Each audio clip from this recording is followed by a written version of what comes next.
My name is James Jackson. I've been a Salvation Army Boys and Girls Club member since 1969. I started as a Red Shield on North 25th Street.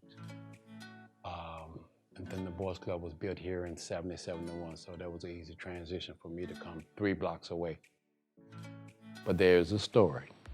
Some friends of mine who lived right across the alley, we were playing one day and we noticed the door open in the gym. The work crew had left the door open with a block. So we went in. We had came in the club before it really actually opened. We had a basketball, but we didn't play because we would have bounced the ball. I think we would have got caught. So we came in and walked around and saw everything, the pool, the gym, the game room, and we went back out. So we actually came into the club before it had its grand opening. All of us had big afros. Nappy afros, and we were just little not-ahead kids running around. Not disrespectful, but just being kids at that time. We just was, growing up in the city of Richmond and trying the thing for us at that time was to get to college. College was a big deal. When I was getting ready to graduate from college, we would still come to the Boys Club, even in college. And I think it was a certain time set aside for older kids because we were older then. And we would come and we would play basketball because, I play basketball a lot. So we would play basketball and we would, it was social for us then. And it was also a place where we could see our friends of our age because the people in the club then were younger than us. The director at the time, his name was Mr. McCutcheon. He pulled me to the side. I was not really getting ready to graduate from college, but it was coming up. He said, I need you to come in to my office. I want to help you write your resume. Resume? He said, it's time for you to start looking for a job when you get out of college. So he helped me write my first resume. Now I'm on the board, so I'm kind of on the other side of things now, but I've got a lot of experience about what I saw and what the club did for us at that time. And now I'm serving on this end. In the 70s and 60s, the Boys Club served me.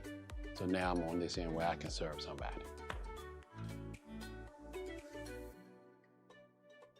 The club now has everything we had that we needed back in the early 70s.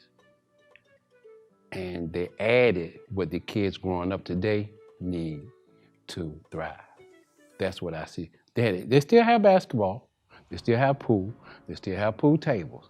But now once you throw in the STEM, once you throw in the recording studio, those are the things that these kids today want.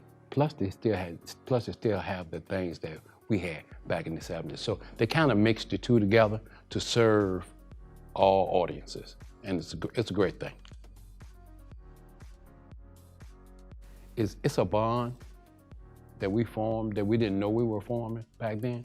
That when you see one of the alumni staff, it's a bond.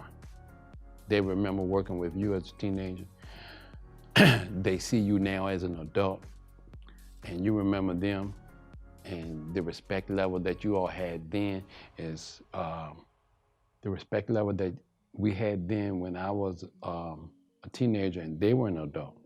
I'm an adult now, and they're still an adult, and the respect level is still the same. But we were building a bond back then, and we didn't know it. A lot of people have came through the boys' clubs that have went on to do great things in the community, in Richmond, outside of Richmond, and things like that. And sitting here with those afros back in the 70s, we never knew.